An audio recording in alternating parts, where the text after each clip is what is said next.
Hello everyone, welcome to the YouTube channel Mr. Net Physics Exam. And guys, today in this video, we will discuss some of the very important points which will help you to prepare electromagnetic theory as a complete subject easily. Now, as most of the students say that electromagnetic theory or EMT they find quite difficult in comparison to other subjects. So what we are going to do with the videos which I will provide you on this channel, that is Mr. Net Physics Exam, we will try to make this subject easy for all of you.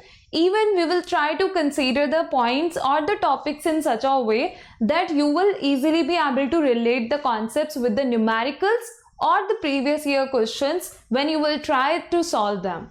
So guys, I hope in this way these videos will help you a lot to prepare electromagnetic theory as well as the other subjects for your upcoming CSIR, NET and GATE and JEST and all other similar exams preparation. So let's quickly start the discussion now. And today in this video, since we are going to start the preparation for this subject, or I'm going to let you know how you can make it easy for yourself or how you can understand almost all the points or everything which is there in this subject easily and why you find it difficult. So even we will consider some of the points regarding that in this video today.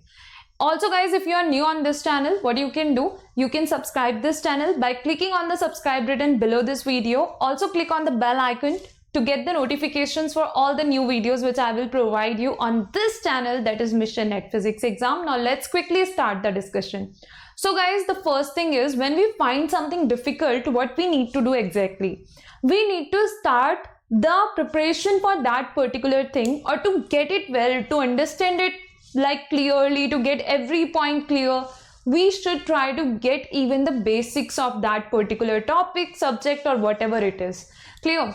So here also we are going to do it in the same way. I am going to start the discussion for this subject today with some basic points. And what is that? That is coordinate systems.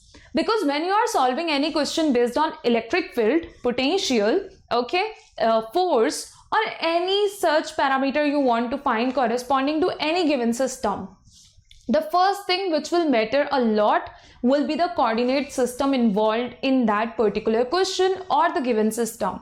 And if you are the one who will have good command on the coordinate system, their expressions, and you know everything about them, you know their expressions, length element, volume element and all, then you will find the question quite easy, because we all know how to find electric field, we all know how to find potential, we all know how to find force for any given system of charges or any charge which has been given to you.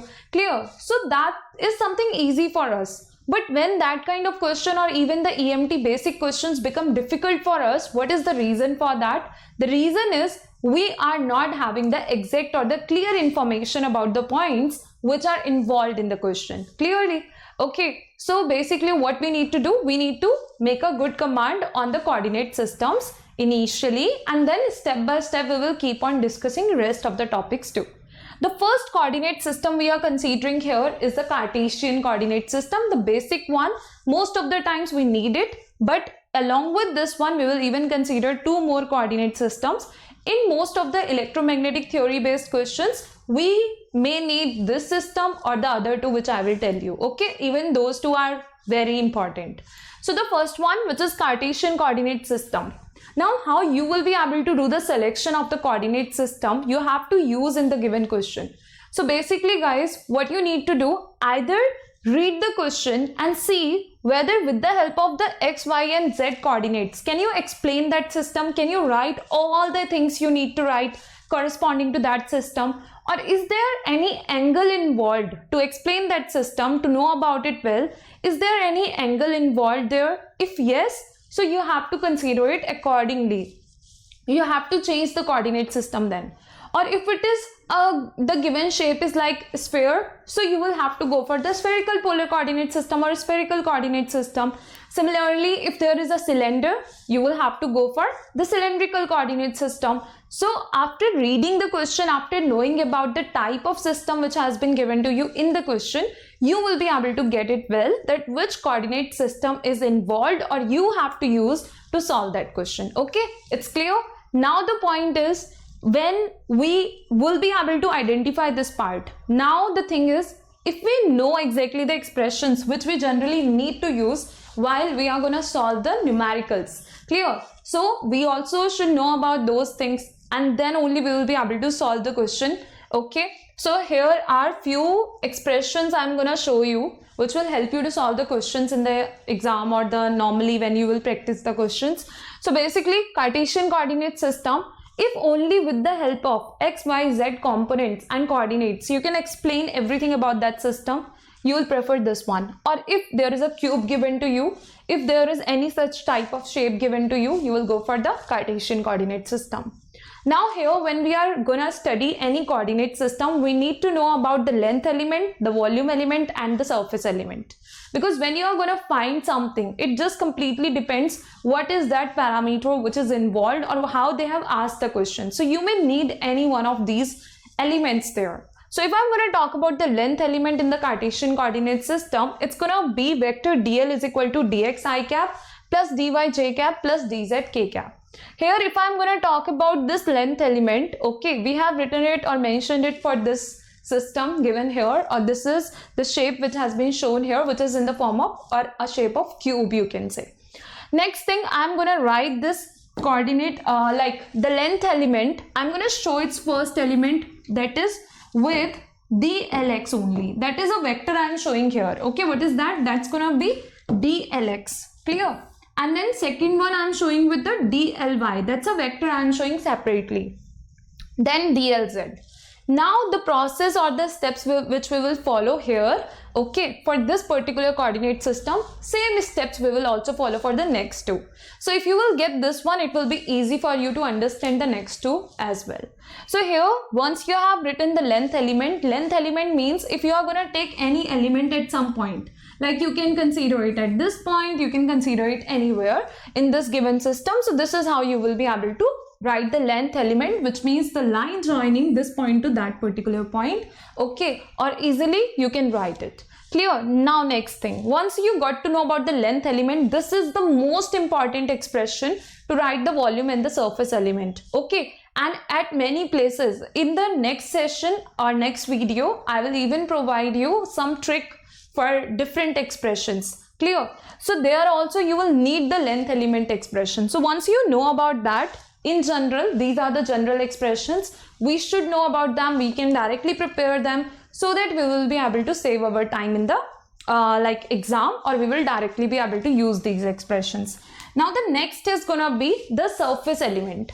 Let's say for any face you want to find the surface element. If it is for this face, so you can see this face is gonna intersect on the z-axis, the positive z-axis. Always remember the direction of the surface element will be outward normal, which means it will be in this direction. Clear? The surface element direction, or along which axis it is gonna be along positive z-axis. So you can see k cap has been shown here. I hope it's clearly visible to everyone. And you have to leave this element. It is what dz. Along this axis it will be dz. So leave that one and take the cross product of rest two. Okay, in sequence. So you will be able to get after z what will be there? X, y, z, then again x and then y. So dx, dy and k cap. Okay, this is how you are gonna get it. Next point, here if you are gonna see this face, this is gonna intercept on the y-axis. Leave y element and take the cross product of rest of the two. And as I have told you, the direction of the surface element will always be outward normal, which means this side, which means along the positive y-axis. For the downward surface, okay, which is downward, which is parallel to this one. Okay, so this one I am talking about right now, its direction will be downward, which means outward normal to this surface, and which is along the minus z cap, or you can say minus k cap. Okay, so in this way you can write the surface element for any face or any surface, okay, of this cube. Next point, if I'm going to talk about the volume element, guys, the volume element is what? It's going to be dlx dot dly cross dlz. So this is the general expression. Clear? So what you need to do, this is dlx here. So what you will do, dlx vector will be dx dot dy. Okay, you have to write the vector form. So what is that? Dx I cap dot dy j cap cross dz k cap. So when it is gonna be j cross k form, when it is gonna be j cross k form, what is that? That's gonna be I cap. Clear? This is I cap also. I cap dot I cap will be what? That will be 1. So what you will get? Only the product of the initial terms, that is dx, dy, dz. What it will be? It will be the volume element. Clear? So this is how you can write the surface element, volume element and length element for the Cartesian coordinate system. If I'm going to talk about the spherical polar coordinate system now, so you can have a look at the expressions. Okay, we have mentioned here, even I'm going to talk about it. So basically guys, this is going to be the spherical polar coordinate system.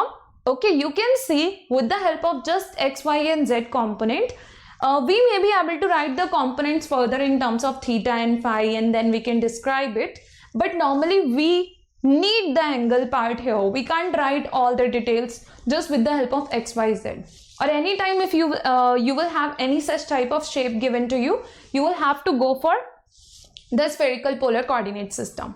The next point is here, this is the theta angle which you can see is made up with the positive z axis. Okay, the phi angle here you can see it is on the xy plane, and the angle which has been made with the x axis. Okay, this is the point P, let's say here we have taken, and the projection from that particular point, if this is a point P, the projection when you are going to take it on the xy plane, okay, the line which will join the origin to that particular point where you will take the projection, and the angle which you will get along with the x-axis, that is the phi angle. Okay, so this is how you are going to have r, that is the radius vector, okay, and theta and the phi.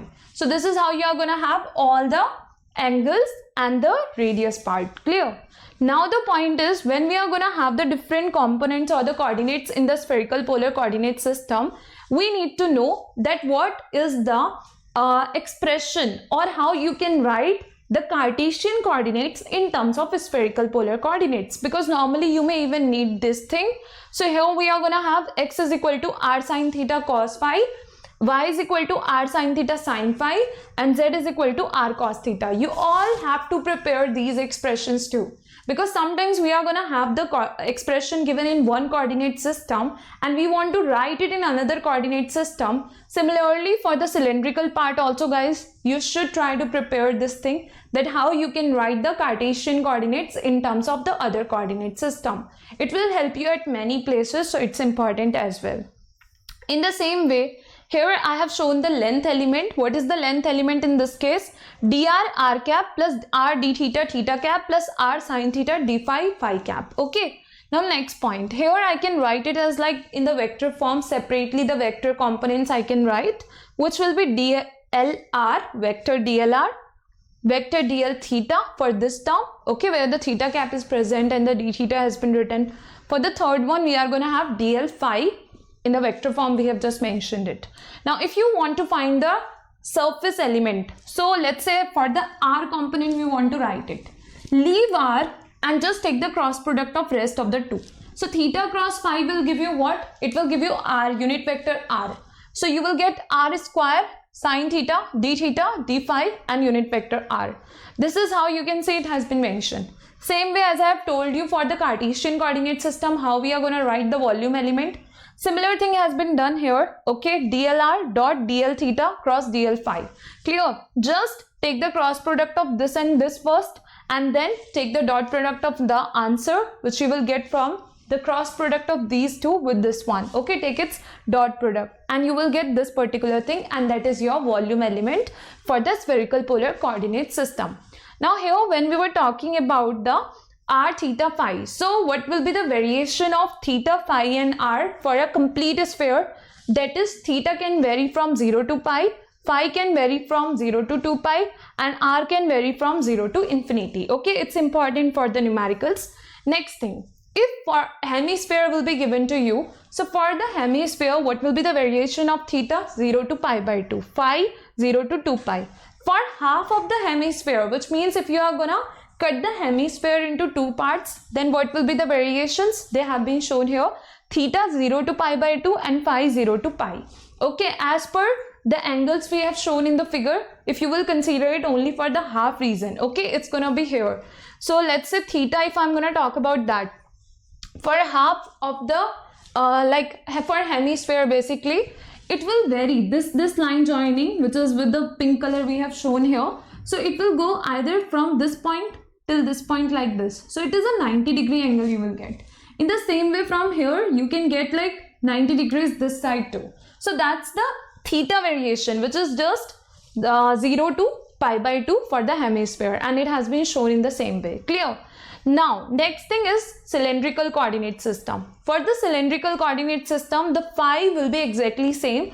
If you will take a point here and you will just draw its projection, you will take, okay, on the xy plane, the angle which it will make with the x-axis, okay, that will be phi. Phi is gonna be same for both the cases. And now here you mainly need to focus on the length element, and say in the same way as I have told you for the Cartesian coordinate system and the spherical polar, till now you will be able to write the surface element as well as the volume element. So these are some of the very important expressions, guys, and once you are going to get to know about all these things, it will be quite easy for you, okay, to understand the questions and to proceed further as per the coordinate system involved in the question. I hope everything will be clear to all of you, the discussion which we have done in this session today.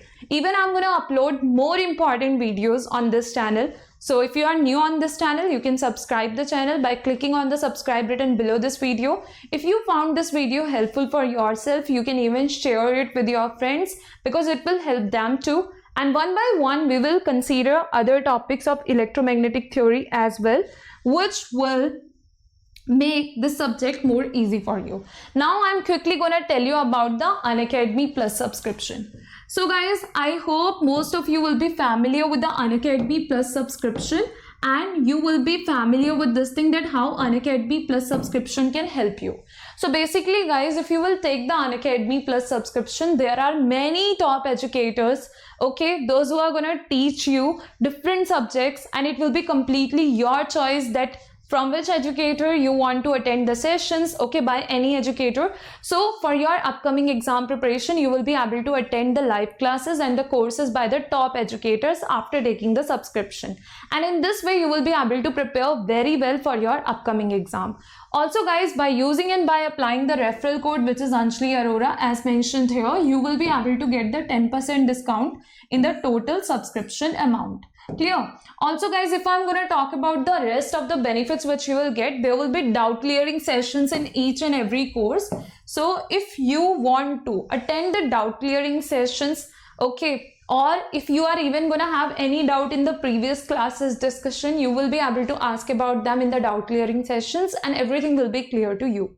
Even at this point of time on Unacademy Plus, we are going to have many new courses which will start, okay, and some of the courses have recently started. So even if you will take the subscription now, you will be able to continue with those courses, as the recordings of the classes which you have missed will be available to you, and you will be able to cover up each and everything there. Done? And also guys, with the guidance of top educators, the strategy which you will get to know, the concepts, the tricks which you will learn, everything is gonna help you a lot to prepare very well for your upcoming exam. Along with this guys, one more thing, that is Iconic subscription. There are two different subscriptions we are gonna have, the Plus subscription and the Iconic subscription.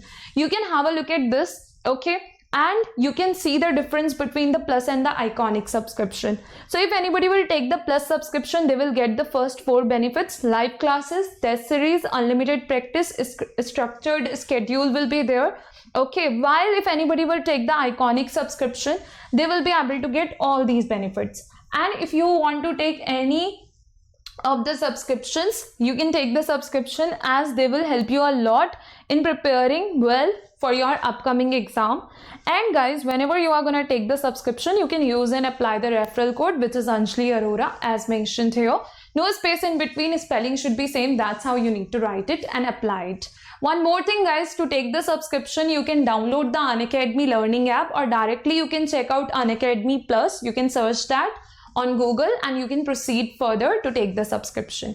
Thank you so much everyone for watching this video till the end. I hope everything will be clear to all of you. If there will be any doubt, you can let me know about it in the comments. We will try to discuss those points too. Thank you everyone.